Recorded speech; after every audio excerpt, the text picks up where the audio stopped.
Good afternoon, guys. I am Karan, and once again I warmly welcome to you on my YouTube channel धैर्य IQ. So guys, कैसे हैं आप सब? I hope आप सब अच्छे होंगे और अपने पर्यावरण और अपने सेहत के साथ साथ परिवार वालों का भी ख्याल अच्छे से रख रहे होंगे. तो गाइज चलिए without waste of time let us begin the class. आज का जो हमारा सेशन होने वाला है या पीट्स इंडिया के ऊपर बेस्ड होने वाला है. हमने पिछले क्लास में जो देखा था कि रेगुलेटिंग एक्ट जो था उसमें कुछ कमियां रह गई थी, उसको फुलफिल करने के लिए 1784 में पिट्स इंडिया एक्ट को लाना था. उस एक्ट को 1784 में इंट्रोड्यूस किया जाता है. उसी के ऊपर हम लोग आज इसकी क्लास में जानेंगे. आज की क्लास में हम लोग उसी के बारे में बात करेंगे. गाइज आगे बढ़ने से मैं आप लोगों को एक जानकारी देना चाहूँगा कि आज का जो दिन है 15 सितंबर वो बहुत ही खास है. आज का दिन जो है 15 सितंबर है बहुत ही खास है, क्योंकि आज ही के दिन सर मोक्षगुंडम भारत रत्न मोक्षगुंडम विश्वेश्वरैया जो कि सिविल इंजीनियर बैकग्राउंड से थे, वो 1868 में इनका जन्म हुआ था. सो गाइज बहुत लोगों को तो पता भी नहीं हुआ कि आज का दिन इंजीनियर डे है. और ये मोक्षगुंडम एम विश्वेश्वरैया राय बहुत ही फेमस इंसान रहे हैं, सिविल इंजीनियरिंग बैकग्राउंड से बिलोंग करते थे और उन्होंने 1868 में इनका बॉर्न हुआ था और इन्होंने बहुत ही मेजर कंट्रीब्यूट दिए थे इंडिया को, जिसी के कारण इनको आज हम लोग इनके बर्थडे को सेलिब्रेट करते हैं. उन्होंने क्या क्या करा था वो थोड़े भी देख लेते हैं. उन्होंने कृष्णा राजा सागर डैम को बनाया था. Mysore sandal and shop factory उन्होंने ही इस प्रोजेक्ट को कंप्लीट करा था. और Bhadravati iron and steel company जो है उन्होंने ही इसे डेवलप करवाया था. इन्हें भारत रत्न दिया गया था 1955 में. ये थोड़ी जानकारी है जो फैक्ट्स मैं आप लोगों को दे रहा हूँ डेटा. ये इम्पोर्टेंट हमारे देश के महान इंजीनियर के बारे में आप लोगों को पता होना चाहिए, इसीलिए हमने आज के इस खास दिन के ऊपर मैंने थोड़ा सा ये स्लाइड आप लोगों को प्रोवाइड करवाया. ओके गाइज, चलिए नेक्स्ट देखते हैं.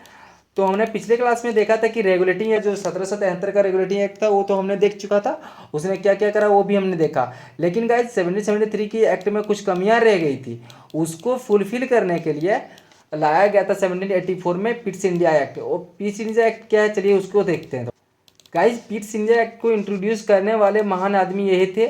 इनका नाम है विलियम पिट्स द अंगर. ये 24 साल के थे जब ये प्राइम मिनिस्टर बने थे यूके के. ब्रिटेन के जब प्राइम मिनिस्टर बने थे ये मात्र 24 साल के थे. ये दुनिया में सबसे कम उम्र में प्रधानमंत्री बनने वाले व्यक्ति कहलाए उस समय. और इन्होंने 1784 में पिट्स इंडिया एक्ट को इंट्रोड्यूस किया. विलियम पिट्स इनका नाम था और इन्होंने अपने नाम से ही इन्होंने एक्ट को इंट्रोड्यूस करवाया था इंडिया के लिए. तो जो इन्होंने एक्ट इंट्रोड्यूस करवाया उसका नाम ही पिट्स इंडिया एक्ट 1784 रख दिया गया. 1784 में इंट्रोड्यूस किया गया था, इसलिए उसे 1784 का पिट्स इंडिया एक्ट कहते हैं. ओके गाइज, यहाँ तक क्लियर. गाइज आप लोगों को मैं अगर Pitt's India act regulating act एक क्या है मैं आप लोगों को पढ़ा भी दूँ तो आप लोगों को बहुत जल्द आप भूल सकते हो. अगर रिवाइज नहीं करोगे तो आप भूल जाओगे. इसीलिए मैंने आप लोगों के लिए क्रोनोलॉजी लाया है. इस क्रोनोलॉजी को आप पढ़िए और इस क्रोनोलॉजी से आप जो भी इन्फॉर्मेशन गैदर कर पाते हैं इसे आप रिवाइज करिए. आपको पॉलिटिकल सिस्टम ऑफ इंडिया के पास्ट का कैसा था, इंडिया का पॉलिटिकल सिस्टम पास्ट का कैसा था, वो आप लोगों को समझ में आ जाएगा. ओके गाइज, तो जो क्रोनोलॉजी मैंने आप लोगों को प्रोवाइड करवाया है उसमें से मैंने आप लोगों को रेगुलेटिंग एक्ट पढ़ाया है. रेगुलेटिंग एक्ट सबसे पहला एक्ट था, यहाँ से शुरुआत होती है. ब्रिटेन की गवर्नमेंट का रोल यहीं से शुरुआत होता है इंडिया के ऊपर रूलिंग करने का. ओके गाइज, 1773 का एक्ट था सबसे पहला और इसके ऊपर हमने पिछली क्लास में देख लिया है. तो चलिए आज हम लोग पिट्स इंडिया के ऊपर बात करेंगे, लेकिन फिर थोड़ा सा हम लोग क्रोनोलॉजी को पहले कवर कर लेते हैं, उसके बाद पिट्स इंडिया के एक्ट के ऊपर फिर दोबारा आएंगे.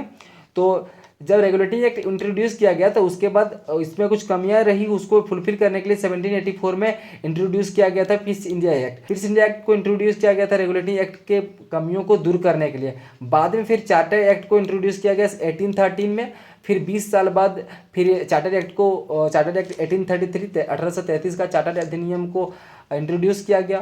फिर 20 साल बाद अगेन 20 साल का सीरीज चला और 1853 में चार्टर एक्ट अधिनियम 1853 को पास किया गया. फिर 1858 का गवर्नमेंट ऑफ इंडिया एक्ट आता है. ये 1858 गाइज आप लोगों ने हिस्ट्री में पढ़ा होगा कि 1857 में भारत में प्रथम स्वतंत्रता संग्राम आंदोलन हुआ था. प्रथम रेबेलियन हुआ था, फर्स्ट रेबेलियन हुआ था इंडिया में. उस टाइम का जो 1857 का जो वॉर हुआ था वो ऐसा हुआ था गाइज कि लग रहा था कि उसी टाइम इंडिया इंडिपेंडेंट हो जाता, बट वो रेबेलियन को दबा दिया गया अंग्रेजों के द्वारा और हम लोग दोबारा कैप्चर हो गए ब्रिटिश के हाथों में. ब्रिटिश गवर्नमेंट के हाथों हम लोग इंडियन पीपल दोबारा कैप्चर हो गए और फिर से इंडिया पर रूल करने लगे ब्रिटेन की गवर्नमेंट.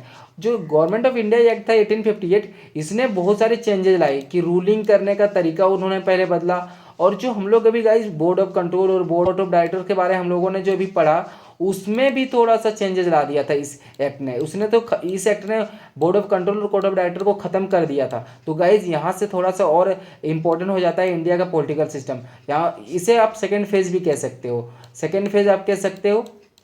हमने जो रेगुलेटिंग एक्ट पढ़ा इसे आप फर्स्ट फेज मानिए। यहाँ से यहाँ तक जो रूल चला ये फर्स्ट फेज के अंदर में आता है, लेकिन यहाँ से ब्रिटिश गवर्नमेंट को इंडिया के ऊपर रूल करने के लिए कुछ तगड़े एक्शंस लेने पड़े 1858 में, जो फर्स्ट रेबेलियन हुआ था उसके बाद से। इसलिए हम लोग यहाँ से सेकेंड फेज हम लोग यहाँ से कह सकते हैं। ओके गाइज, यहाँ तक क्लियर। तो चलिए इसके बाद हम लोग देखते हैं कि और क्रोनोलॉजी में कौन से एक्ट शामिल हैं। इसके बाद गवर्नमेंट ऑफ इंडिया एक्ट 1858 के बाद आता है 1861 का भारत अधिनियम। ओके गाइज, 1868 का इंडियन काउंसिल एक्ट आता है। यहाँ से जो एक्ट्स आते हैं गाइज वो काउंसिल कहलाने लगते हैं। काउंसिल क्यों कहलाते हैं, मैं जब इंडियन काउंसिल एक्ट 1861 पढ़ाऊंगा देन आप लोगों को मैं बताऊंगा। ओके गाइज, चलिए आगे देखते हैं, क्योंकि समय वीडियो बहुत लंबा हो जाता है, इसलिए मैं आप लोगों को शॉर्ट में ही ये सब क्रोनोलॉजी के फॉर्मेट आप लोगों को देना चाहता हूँ। सॉरी, दूसरा गाइज जो था वो 1892 1892 का इंडियन काउंसिल एक्ट था। उसके बाद जो आया था 1909 मॉडले मिंटो बहुत सारे उसके बाद से भी उसके बाद से गाइज यहाँ 10 साल का सीरीज आने लगा।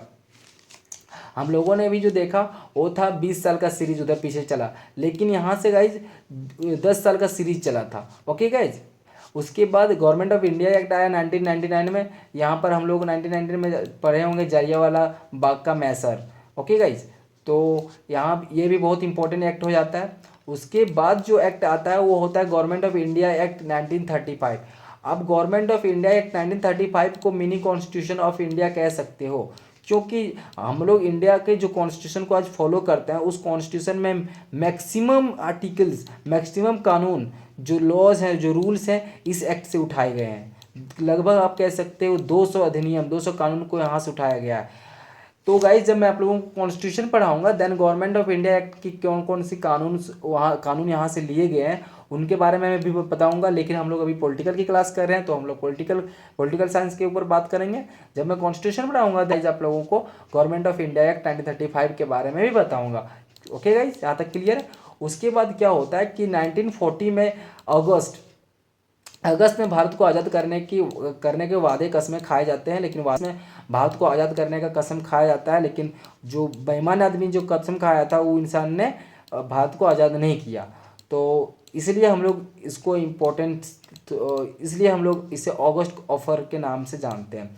ऑफर दिया था कि आप लोगों को 1940 में भारत को आज़ाद कर देंगे, लेकिन आज़ाद नहीं किया था। तो हम लोग थोड़ा सा इसे अगस्त ऑफर के नाम से हम लोग इसे पढ़ते हैं। ओके गाइज, यहाँ तक क्लियर है। जो नेक्स्ट क्रोनोलॉजी के फॉर्म में आता है वो था हमारा क्रिप्स मिशन आया था। ओके गाइज, क्रिप्स एक आदमी था, वो भारत आया था जांच करने के लिए कि भारत में नियम कानून चल रहे हैं कि नहीं। वो सब चीज़ों को जांच करने के लिए 1942 में भारत आया था। इसी के नाम पर क्रिप्स मिशन रखा गया था। ओके गाइज, 1942 में क्रिप्स साहब आए थे भारत, उसकी कमेटी आई थी, इसलिए 1942 का हम लोग क्रिप्स मिशन भी देखते हैं। इसका क्या क्या इम्पोर्टेंस है वो सब हम लोग जब 1942 का क्रिप्स मिशन देखेंगे तब हम लोग बात करेंगे। शिमला कॉन्फ्रेंस 1942 में 1945 में हुआ था। उसके बाद 1946 में कैबिनेट मिशन है उसका इस्टेब्लिश किया गया था। और माउंटबेटन प्लान, ये प्लान बहुत ही इंपॉर्टेंट है गाइज। इसी बेवकूफ़ इंसान के कारण, मैं इसे बेवकूफ़ ही बोलूँगा, क्योंकि ये इंसान के कारण ही इंडिया जो है आज है वो पाकिस्तान और इंडिया में डिवाइड हो गया। जो हमारी यूनाइटेड कंट्री हुआ करती थी उसको ये 2 पार्ट में डिवाइड कर दिया इस इंसान का प्लान ने। माउंटबेटन जो है इसके प्लान ने इंडिया को 2 पार्ट में डिवाइड कर दिया, एक पाकिस्तान और एक भारत। इसी के कारण भारत में जब जो वॉर हुआ था, भारत में जो हिंदू मुस्लिम जो वॉर हुआ था उसे हॉलोकास्ट का दर्जा दे दिया गया था, हॉलोकास्ट कहा गया था। तो गाइस इसी इंसान के कारण पाकिस्तान और भारत का डिवीज़न हुआ था, 1947 में हुआ था। इसने 3 जून को एक प्लान लाया था। प्लान ही नहीं बोलिए आप, एक इसको प्रपोजल बोलिए। इस प्रपोजल के कारण इंडिया को डिवाइड किया गया था। ओके गाइस, यहाँ तक क्लियर। उसके बाद 1946 में क्या हुआ था, ये तो 1947 में इसका प्लान आया था, लेकिन 1946 में जब कैबिनेट मिशन बना था उसी टाइम से हमारा क्या हो गया था कि भारत आज़ाद होगा ये तय हो चुका था। ओके गाइस, 1940 में भारत को आज़ाद करने का वादा किया गया था, लेकिन समय बीतने के साथ भारत के ग्रेट लीडर्स को ये वादा किया कि भारत को 1947 तक भारत को आज़ाद कर देंगे। ओके गाइज, तो जब भारत को पता चलेगा कि 1947 में हमें आज़ादी मिलेगी, तो उन्होंने कहा कि हम लोग अपने देश को जब रूल करेंगे, अपने देश को चलाएंगे, तो अपने देश को चलाने के लिए हम लोगों के पास नियम और कानून तो होना चाहिए ना। तभी से इंडिया की जो एंटरिंग गवर्नमेंट थी, भारत के ग्रेट ग्रेट लीडर्स थे जो जैसे कांग्रेस थे, कांग्रेस का, तो गाइज उस टाइम कांग्रेस ने बहुत बड़ा रोल प्ले करा था भारत के संविधान को बनाने में। तो 1946 में ही पीटी नेहरू ने कैबिनेट मिशन में अपने के संविधान को बनाने का प्रक्रिया 1946 में नेहरू जी ने स्टार्ट करवा दिया था। तो गाइज जब 1946 में ही भारत का संविधान बनने को तैयार था, तो भारत को आज़ादी 1947 से मिली। जब भारत का संविधान बनने में 2 साल 11 महीने 18 दिन लगे, लगभग में 3 साल लगा, तो 1949 तक भारत का संविधान बनकर तैयार हुआ और 1950 में लागू हुआ। 1950 में लागू हुआ, तब भारत में हम लोग आज जो भी फॉलो कर रहे हैं 1950 का संविधान फॉलो कर रहे हैं। बनकर वो तैयार 1949 में हुआ, लेकिन 1950 में लागू हुआ, इसलिए हम लोग 1950 का संविधान आज फॉलो कर रहे हैं। तो गाइज 1946 से संविधान बनने की प्रक्रिया में थी, उसी उसके एक साल बाद भारत को आज़ाद कर दिया गया था। ब्रिटिश की गवर्नमेंट ने भारत को आज़ाद कर दिया। तो ब्रिटेन की गवर्नमेंट ने 1947 में भारत को आज़ाद कर दिया। यहाँ तक क्लियर है। उसके बाद हम लोग देखेंगे कि Pitt's India act second phase में हम लोग जाएंगे। तो आई होप गाइज आप लोगों को यहाँ तक समझ आ रहा होगा। हम लोग पिट्स इंडिया एक्ट के ऊपर अब बात करेंगे। ये तो क्रोनोलॉजी फॉर्मेट था कि भारत कैसे आज़ाद हुआ। आज़ाद होने से पहले ब्रिटेन जो रूल कर रही थी भारत के ऊपर, वो किन किन एक्टों के थ्रू कर रही थी। ओके गाइज, यहाँ तक आप लोगों को समझ आ रहा होगा आई होप। चलिए नेक्स्ट देखते हैं कि पिट्स इंडिया एक्ट का क्या क्या रोल था भारत में गवर्निंग करने में, भारत में रूल करने में पिट्स इंडिया का एक्ट का क्या क्या महत्व था, क्या क्या इंपॉर्टेंस थी, उनके बारे में हम बात करेंगे। चलिए पहले हम लोग समझेंगे कि पिट्स इंडिया एक्ट का क्या क्या पर्पस था। इंट्रोड्यूस होने के बाद पिट्स इंडिया एक्ट ने क्या क्या बदलाव लाया, उसके बारे में बात करते हैं। तो गाइज जैसे कि मैंने आप लोगों को बताया, विलियम पिट्स द यंगर जो बहुत ही कम उम्र में प्रधानमंत्री बन गए थे ब्रिटेन के, उन्होंने इस एक्ट को इंट्रोड्यूस करा था। और चूंकि उस रेगुलेटिंग एक्ट में कुछ कमियां थी, उसको रेक्टिफाई करने के लिए, उसमें सुधार लाने के लिए 1773 का जो रेगुलेटिंग एक्ट था उसमें कुछ कमियां रह गई थी, उसमें सुधार लाने के लिए 1784 में 1784 में पिट्स इंडिया एक्ट को इंट्रोड्यूस किया गया था। तो गाइज ये चीज़ हम लोगों ने भी पीछे देखा। तो उसके बाद क्या होता है गाइज कि बिफोर पिट्स इंडिया एक्ट 1784 जो 1773 में रेगुलेटिंग एक्ट आ जाता है, तब 1773 में जब रेगुलेटिंग एक्ट आता है, उसके बाद जो पिट्स इंडिया एक्ट आता है 1784 में, उसके पहले भी एक एक्ट आता है, लेकिन उसने बहुत बड़ा रोल प्ले नहीं किया था। इसके कारण हम ज़्यादातर स्टूडेंट्स वो चीज़ नहीं पढ़ते या फिर टीचर उसे डिस्क्राइब नहीं करते हैं क्लास में। लेकिन आई थिंक आप लोगों को ये चीज़ें पता होनी चाहिए, गहराई से आप लोगों को पता होनी चाहिए कि 1784 का जो पिट्स इंडिया एक्ट, आप लोग समझ रहे होंगे कि रेगुलेशन एक्ट आया था, जो रेगुलेटिंग एक्ट आया था 1773 में, उसके बाद ही पिट्स इंडिया एक्ट आ गया। गाइज आप लोग एक रॉन्ग है, अगर आप लोग ऐसा सोच रहे हैं तो एक गलत सोच रहे हैं। पिट्स इंडिया एक्ट से पहले भी एक एक्ट आया गया था, जो रेगुलेटिंग एक्ट में जो कमियां रह गई थी उसको उसमें कुछ चेंजेस लाने के लिए ही एक और एक्ट लाया गया था, जिससे एक्ट ऑफ सेटलमेंट कहते हैं, जो 1781 में ही ला दिया गया था। लेकिन गाइज इसने कुछ खास नहीं करके दिखाया, इसने कोई झंडा नहीं गाड़ दिया था, जिसके कारण इसके बारे में ज़्यादातर लोगों को पता नहीं होता है। Okay guys, act of settlement 1784 में, अगर आप लोगों को कोई एग्जाम में पूछता है कि एक्ट ऑफ सेटलमेंट क्या है या फिर एक्ट ऑफ सेटलमेंट कब इंट्रोड्यूस किया गया था, then you have to tell dear कि 1781 में एक्ट ऑफ सेटलमेंट को इंट्रोड्यूस किया गया था। ओके गाइज, यहाँ तक क्या है, क्यों किया गया था इंट्रोड्यूस, क्योंकि रेगुलेटिंग एक्ट में कुछ कमियां थी, उसको अमेंड करना था। रेगुलेटिंग एक्ट को अमेंड किया था, संशोधित किया था, उसमें कुछ सुधार लाकर उसको संशोधित करके इंट्रोड्यूस जो किया गया था एक्ट, वो था एक्ट ऑफ सेटलमेंट। इसलिए 1781 में एक्ट ऑफ सेटलमेंट इंट्रोड्यूस किया गया था। गाइज एक्ट ऑफ सेटलमेंट ने कुछ खास काम तो नहीं किया, लेकिन जो भी किया उसके बारे में हम लोगों को पता होना चाहिए। इसने क्या किया, इट मेड डिमार्केशन का मतलब होता है जुरिडिक्शन की लिमिट तय कर देना। जुरिडिक्शन जो होती है, जो आपका जो पावर है, जो आप रूल कर रहे हो, जो जिस पावर के बेसिस पर आप रूल कर रहे हो, उस पावर को लिमिट कर देना। डिमार्केशन वर्ड से कंफ्यूज नहीं होना है आप लोग को। इसका मतलब होता है कि जो पावर आपके पास है, उस पावर से आप कितने दूर तक, आप फिर कितने एरिया तक आप उस पावर का इस्तेमाल कर सकते हो। इसका मतलब यही होता है कि उसमें लिमिट लगा देना, उस पावर में लिमिट लगा देना। ओके गाइज, डिमार्केट कर दिया उसने। तो किसको डिमार्केट किया, किसके पावर को, governor general of Bengal. Governor general जो बंगाल थे वही सबसे हेड बन चुका था इंडिया में। तो जो गवर्नर जनरल GGOB जो था, गवर्नर जनरल ऑफ बंगाल जो था, उसमें उसकी जो पावर थी गवर्नर जनरल इन काउंसिल, जो गवर्नर की काउंसिल होती थी, जनरल गवर्नर की जो परिषद होती थी, उसमें जो मेंबर होते थे, उसमें जो मंत्रिमंडल आप बोल सकते हो, जो मंत्रिमंडल हुआ करता था उसमें कुछ नियम कानून होते थे, तो उसमें उसको फॉलो करना होता था। तो उसमें गवर्नर जनरल की पावर एक लिमिट कर दी गई थी कि इतने ही आप इतने दूर तक कर सकते हो, उससे ज़्यादा नहीं, एक्स्ट्रा करने का जरूरत नहीं, आप सर्वा नहीं हो, मंत्रिमंडल को भी कुछ काम करने दीजिए। तो इसलिए गवर्नर जनरल ऑफ बंगाल का कुछ पावर लिमिट कर दिया गया था। ये सर्वे सर्वा नहीं था, सब कुछ करने का पावर इसी को नहीं था, मंत्रिपरिषद को भी कुछ करने का अधिकार दिया गया था, इसलिए गवर्नर जनरल ऑफ बंगाल को की पावर थोड़ी लिमिट कर दी गई थी। उसके बाद क्या गया था कि सुप्रीम कोर्ट में बहुत ज़्यादा ये इंटरफेयर करता था। कौन? Governor general of Bengal. भाई हम 1774 में 1774 में सुप्रीम कोर्ट इस्टेब्लिश किए हैं, क्यों? कि इंडिया में सही जस्टिस हो, इंडियन पीपल के साथ सही जस्टिस हो, उनको जस्टिस मिले, इसीलिए सुप्रीम कोर्ट के इस्टेब्लिश किए हैं। अगर वहाँ पर सही नहीं हो रहा तो आप गलत भी नहीं होने से रोक नहीं पा रहे हो, तो आप गवर्नर जनरल ऑफ बंगाल क्यों हो? अगर गवर्नर जनरल बंगाल बनाया है आपको, तो सुप्रीम कोर्ट की जो सही चीज़ें हैं वो आपको फॉलो करनी चाहिए। लेकिन क्या करता था गाइज, अगर ब्रिटेन के किसी ऑफिसर के खिलाफ इंडियन पीपल ने केस दर्ज करवा दिया, तो उसकी ब्रिटेन के पीपल को सपोर्ट मिल जाता था, किसको? गवर्नर जनरल ऑफ बंगाल को। तो वो इजीली वहाँ पर मुकदमा जीत जाते थे सुप्रीम कोर्ट में।